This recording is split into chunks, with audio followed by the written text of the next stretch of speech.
Hello বাচ্চারা, অপেক্ষার অবসান। 2023 সিজিএল এ নোটিফিকেশন বেরিয়ে গেল। অনেক কন্ট্রোভার্সি হয়েছে সিজিএল নিয়ে, কিন্তু আমরা এইসবে মন না দিয়ে ঠিক পয়েন্টগুলো জেনে নেব।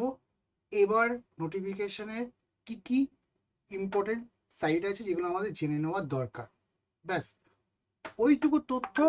আর এরপরেই আমরা শুরু করে দেবো আমাদের প্রস্তুতি পরীক্ষার জন্য।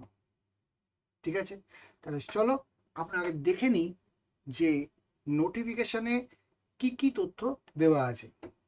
তো ফার্স্ট অফ অল তোমাদের জন্য চলে এসছে সিজিএল এর 2023-এর জন্য নোটিফিকেশন, এবং সেই নোটিফিকেশন আসার জন্য তোমাদের প্রস্তুতি নেওয়ার জন্য আমি তোমাদেরকে বলবো এবং তোমাদের শুভেচ্ছা দেব, যাতে তোমরা ভালোভাবে প্রস্তুতি নিতে পারো। আচ্ছা, তো প্রথম প্রশ্ন হচ্ছে, যেটা সব থেকে বেশি ইম্পর্টেন্ট, ফর্ম ফিল আপ কবে থেকে? ফর্ম ফিল আপ অনলাইন যে ফর্ম ফিল আপ হবে সেটা কবে থেকে হবে? সেটা হচ্ছে কিন্তু তোমরা দেখতেই পাচ্ছ 3rd এপ্রিল 2023 থেকে শুরু হচ্ছে এবং শেষ হচ্ছে 3rd মে 2023। মানে ফর্ম ফিল আপ স্টার্ট হয়ে গেছে, তাই তো? আজকে আমরা যে ভিডিওটা দেখছি, এটা আছে 4 তারিখ আজকে। তার মানে ফর্ম ফিল আপ কিন্তু অলরেডি স্টার্ট হয়ে গেছে। তো বাকি আর কি কি ইম্পর্টেন্ট বিষয়গুলো আছে সেগুলো আমাদের জানা দরকার। সেটা হচ্ছে ভ্যাকেন্সি কত, মোস্ট ইম্পর্টেন্ট, যেটা নিয়ে সব থেকে বেশি কন্ট্রোভার্সি। আমরা কন্ট্রোভার্সির মধ্যে ঢুকছি না, ধরে নিচ্ছি আপাতত বলা হচ্ছে যে 7,500, কিন্তু টেন্টেটিভ। তার কারণটা হচ্ছে এরা বলেই দিচ্ছে যে দেখো তোমরা এই সাইটে যাও, ssc.nic.in সাইটে যাও, ক্যান্ডিডেট কর্নারে যাও এবং টেন্টেটিভ ভ্যাকেন্সি নিয়ে নিজেরা একটু দেখে নাও। ঠিক আছে? আর আর কি ইনফরমেশন আছে? ইনফরমেশন হচ্ছে যে এজ কত, আমি জেনারেলে ধরে বলছি। এজ 18 থেকে 27 বলা হচ্ছে।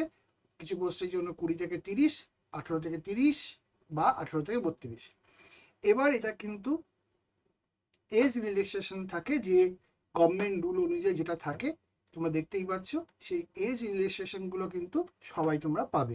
যা গভর্নমেন্ট রুলসে যা আছে সেগুলো কিন্তু অ্যাজ পার গভর্নমেন্ট রুলস তোমরা কিন্তু এই এজ রিল্যাক্সেশন গুলো পাবে। ওকে, এবার বিষয়টা হচ্ছে কি কি পদের জন্য এই পরীক্ষাটা হচ্ছে। এখানে দেখতেই পাচ্ছ তোমরা, আহ দেখতেই পাচ্ছ অডিট অ্যান্ড অফিসার, ঠিক আছে, অ্যাসিস্ট্যান্ট অডিট অ্যান্ড অফিসার, আর অ্যাসিস্ট্যান্ট অ্যাকাউন্ট অফিসার। এই পদটার জন্য কিন্তু এখানে পরীক্ষাটা হচ্ছে। পাশাপাশি আরো কিছু পদ আছে, জুনিয়র স্ট্যাটিস্টিক অফিসার বা স্ট্যাটিস্টিক ইনভেস্টিগেটর, আরো অনেকগুলো পদ আছে। এবং এই সমস্ত পদের জন্য তোমাদের কি কোয়ালিফিকেশন লাগছে সেগুলো দেখতে পাচ্ছ, যে bachelor degree in recognise university, মানে তোমাদেরকে গ্র্যাজুয়েট হতে হবে। এইবার বিষয়টা হচ্ছে কিছু কিছু পোস্ট দেখতে পাচ্ছ যেখানে 60% marks in mathematics at 12 standard level চেয়েছে, or or bachelor degree in any subject with statistics as one of the subject as degree level বলে দিয়েছে। ঠিক আছে, তো বিষয়টা হচ্ছে কিছু কিছু পোস্টের জন্য এই গুলো কিন্তু আছে, ব্যতিক্রমী আছে। বাট বাট কি মানে বাকি সমস্ত পোস্টের জন্য কিন্তু, মানে ম্যাক্সিমাম পোস্টের জন্য কিন্তু গ্র্যাজুয়েট হলেই কিন্তু তোমরা অ্যাপ্লাই করতে পারবে। আচ্ছা, এছাড়া এবার তোমরা অ্যাপ্লাইটা কিভাবে করবে? ইয়েস, তোমাদের যে ওয়েবসাইট দিয়ে এতদিন ধরে অ্যাপ্লাই করেছো, ssc.nic.in, ssc.nic.in, এই ওয়েবসাইট থেকে তোমরা কিন্তু ফর্ম ফিল আপটা করবে। আর application fees, yes, fees payable 100 rupees.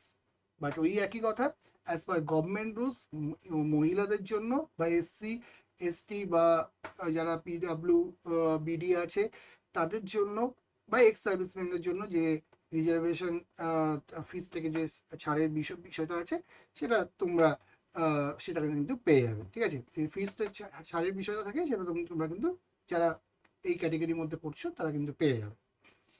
আর ইয়েস, বিষয়টা হচ্ছে কটা মাধ্যমিক পরীক্ষা হবে। এটা টায়ার 1 আর টায়ার 2। তো টায়ার 1 আর টায়ার 2 এর কি কি সিলেবাস আছে জেনে নিই আমরা প্রথমে, ঠিক আছে?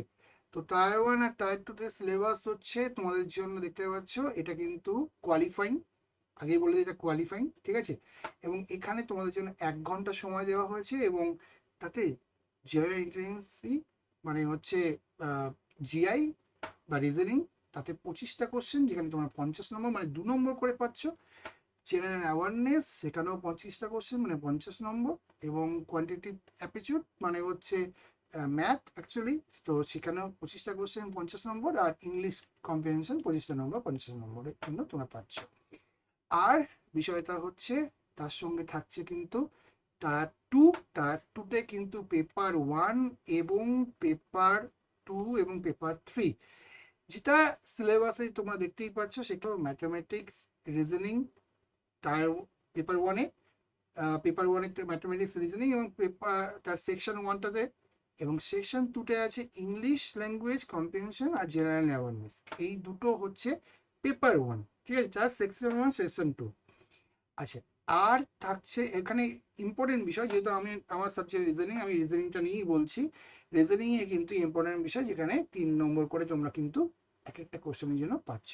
অ্যাকচুয়ালি সবকটা কোশ্চেনের জন্যই এখানে 3 নম্বর করে রাখা হয়েছে। তোমরা দেখতেই পাচ্ছ, এখানেও 3 নম্বর, ওখানেও 3 নম্বর করেই রাখা হয়েছে। আচ্ছা, আরেকটা হচ্ছে স্ট্যাটিস্টিক, আর হচ্ছে জেনারেল স্টাডিজ, যেখানে কিন্তু ফাইন্যান্স আর ইকোনমিক্সটাকে গুরুত্ব দেওয়া হচ্ছে। এই পুরো সিলেবাস হচ্ছে তোমাদের। প্রস্তুতি শুরু করে দাও। 2023 সিজিএল এ নিজেদের ক্ষতি যাতে আরো শক্ত হয়, তার জন্য এখন থেকে প্রস্তুতি শুরু করো। ফর্ম ফিল আপ করে নাও, শেষ দিন পর্যন্ত যাবে না। শেষ দিনের দিকে অনেক সময় দেখা যায় সাইবার সাইবার সাইবার ডাউন থাকে, অনেক টেকনিক্যাল প্রবলেম থাকে। তো একদম শেষ দিন পর্যন্ত ফর্ম ফিল আপ এগিয়েও না, তার আগেই শুরুতেই ফর্ম ফিল আপ করে নাও। আর বেস্ট অফ লাক তোমাদেরকে তোমাদের পরীক্ষার জন্য। আর এই চ্যানেলটা যদি এখনো সাবস্ক্রাইব না করা থাকে, তাহলে চ্যানেলটাকে সাবস্ক্রাইব করে নাও, বেল আইকন টিপে দাও এবং লাইক শেয়ার করে দাও। Thank you. নেক্সট ভিডিওতে তোমাদের সঙ্গে আবার দেখা হবে। Let's crack it.